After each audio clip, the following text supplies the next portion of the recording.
Alors sur Automobile Propre, ils ont lancé le doute. Est-ce que la 4L du coup de Renault est un peu pipote un petit peu ces petites consos là, hein? C'est vrai qu'elle a l'air plus efficiente que la R5, mais au final, dans la vraie vie, on se rend compte que c'est peut-être pas forcément le cas. Renault affirme avoir travaillé sur le poids aérodynamique, permettant de maîtriser le SCX à 0,762 contre 0,746 pour la R5 E-Tech. Donc techniquement, elle est moins aérodynamique que la R5 déjà, ça commence mal là. Les équipes de Renault se sont félicitées d'avoir pu atteindre leur objectif en réduisant un peu de chagrin à la surconsommation du modèle, perte d'autonomie de 4 km seulement. Belle performance, sur le papier. Mais précisons que la marque française compare ici les meilleures données à avoir fait l'objet d'une homologation à l'époque. Une R5 150 chevaux en finition techno et une R4 150 chevaux en finition évolution. À finition techno équivalente, une R4 E-Tech avoue donc 38 kg de plus sur la balance et une surconso de 0,5 kWh au 100, 13 km d'autonomie totale en moins, malgré la présence de volets actifs indisponibles sur la R5 E-Tech ainsi que d'un one pedal. Et de pneus Michelin et Primacy, catégorie A en matière de consommation. Une R4 ne consomme logiquement et officiellement pas moins qu'une R5. Pourtant, malgré les données de WLTP qui ont au moins l'avantage d'être très facilement comparables chez le même constructeur, les équipes de Renault sont unanimes, la R4 consommerait moins que la R5. C'est aussi ce qu'indiquent les experts de la marque à certains de nos confrères lors de la présentation internationale. Voilà qui remet en doute l'utilité de la norme. Pourtant, les premiers relevés de conso dans le monde réel n'ont pas tardé à tomber. La R4 serait effectivement bien plus sobre de loin que la R5. Mais alors que nous pensions à l'effet de la météo, bien plus clémente que l'automne dernier, moment où les premières mesures de la R5 ont été effectuées, nous avons, nous aussi, observé une étonnante sobriété lors du super test. Et si nous avons réitéré à plusieurs reprises nos exercices pour ôter nos doutes, nous avons décidé de réunir les deux voitures le même soir pour en avoir le cœur net. Ça, c'est malin, ça. C'est ce qu'il fallait faire. Sur nos différents ateliers de mesure, la R4 a en effet affiché une consommation plus faible de 1,7 kWh au 100, en moyenne par rapport à la R5. Ce qui est pas négligeable quand même, hein. 17,6 la R4, 19,4 la R5 kWh au 100. Même chose sur un tour de périph' parisien à 50 km/h, 8,3 seulement pour la R4, 9,9 pour la R5. Notre liste de relevés est très longue et ce, même sur nos ateliers de mesure réalisés en super test. 21,7 contre 23,2 sur l'autoroute, ou même 14,3 contre 16, parcours mixte, mais encore sur des températures plus chaudes, hors protocole où l'écart peut atteindre jusqu'à 2,5 kWh de plus, enfin de moins du coup par rapport à la R5. Mais c'est là que ça coince, la R4 sur la première Renault affichait un très faible écart par rapport à la norme WLTP, sur le parcours de référence, avec une différence de 9% quand la moyenne du constructeur gravite autour de 21%, soit très exactement l'écart mesuré pour la R5. De quoi tirer la sonnette d'alarme de notre base de données. Voilà qui va nous rappeler notre première prise de tête avec le Nissan Ariya.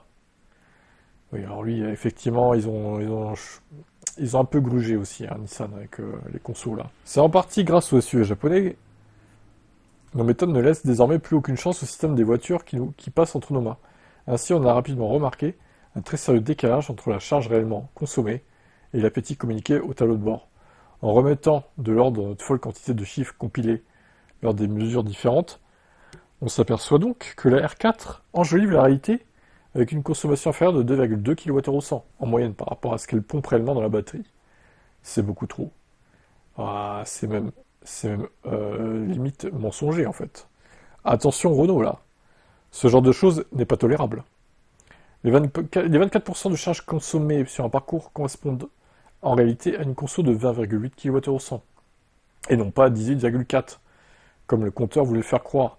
Même chose sur un parcours mixte où les 33% avalés ne correspondent pas à la conso affichée de 15,2 kWh au 100, mais bien une valeur de 17,4. Ainsi, l'autonomie totale théorique est totalement décorrélée de la charge concrètement consommée. Et là encore, les relevés ne manquent pas.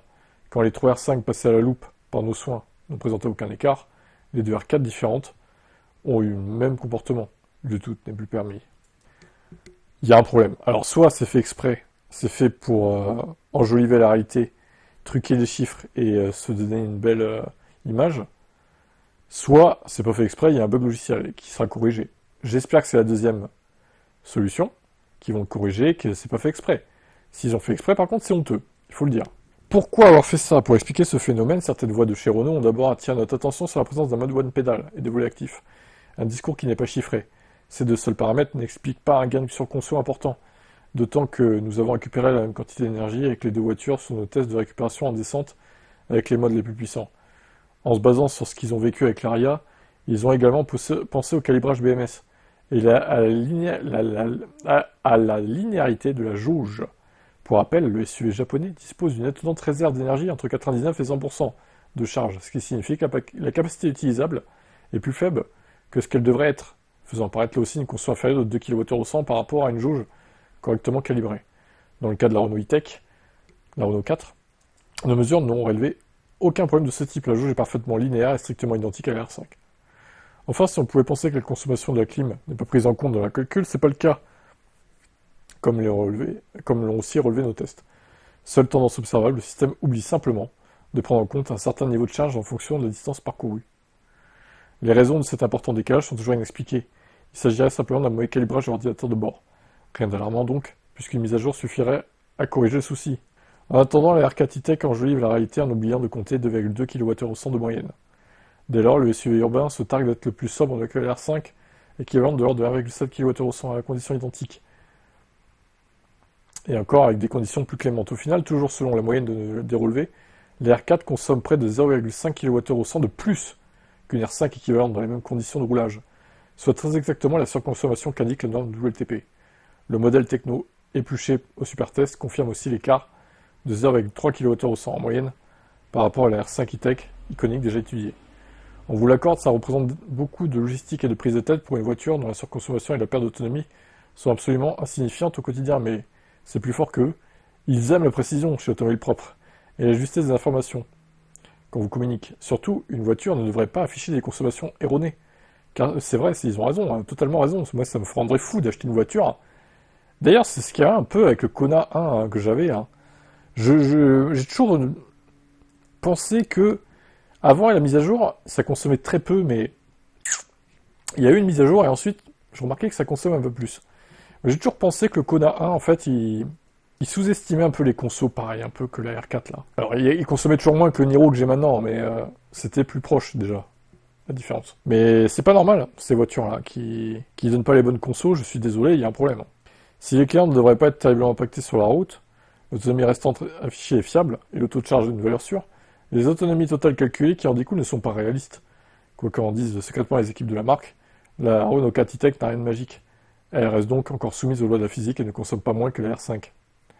Et ce, même si elle est équipée de dispositifs pour maîtriser la surconsommation. Ok, bon. Bah non, je les crois, hein. Franchement, c'est un peu décevant de Renault. Alors encore une fois, on va partir du principe qu'ils n'ont pas fait exprès, j'espère. Mais si c'est le cas, corrigez ça vite, en fait. Parce que bon, et les gens qui aiment rouler en électrique, les puristes, entre guillemets, ils vont voir ça et ils vont se dire, mais c'est incroyable cette voiture. Hein. Ils vont la recommander à tout le monde, en fait, que... Et quand ils vont travailler le sujet, qu'ils vont voir l'article d'Automobile Propre, qui vont faire eux-mêmes des trajets en se disant oh bah la voiture consomme pas tant que ça, donc on va peut-être faire qu'un arrêt au lieu de deux, par exemple. Eh ben non, paf, c'est la panne sèche, ou alors le changement de plomb au dernier moment, quoi, pour éviter la panne sèche. Je trouve pas ça normal, franchement. Je trouve pas ça normal. Il faut réagir, Renault, là. Qu'en pensez-vous de cette affaire encore là? Bizarre, non? Des S3 Intense, des promos. Ça, on n'entend plus parler de ce véhicule. Franchement, elle est passée aux oubliettes cette voiture. Hein. Du côté de DS, on a la DS3 hein, qui, on le rappelle, n'est plus cross-back depuis 2023 et son tir au stylage. La DS est équipée du bac 156 chevaux et annonce une autonomie en cycle de WLTP de 396 km, ce qui est dans la moyenne de la catégorie. Alors, prix de départ, version Payas, 42 600 000. Enfin, 42 600, pardon. Il y a déjà un prix spécial de 39 620, 3 000 de rabais. Donc il y a le bonus de 4 242 €. Le mieux est d'aller voir dans le stock en ligne où les offres sont plus importantes. Une version Payas avec des options est par exemple affichée avec une remise de 4 770 €. Bien sûr, c'est une base de négociation, à vous d'en demander davantage. Bon, moi j'avais testé cette voiture en 2019. J'avais été choqué par l'infodivertissement pourri. À l'époque, bon, ça a dû être mis à jour depuis, évidemment. Mais elle est trop chère pour ce qu'elle est. Enfin, 40 000 balles pour ça, voire un peu moins, mais presque 40 000. Faut pas déconner non plus, quoi. Ça les vaut pas, on va pas se mentir. C'est pas parce qu'il y a un badge DS devant que ça vaut 40 000 € tout de suite. Hein. Bah non. Bref, je vous conseille pas cette voiture.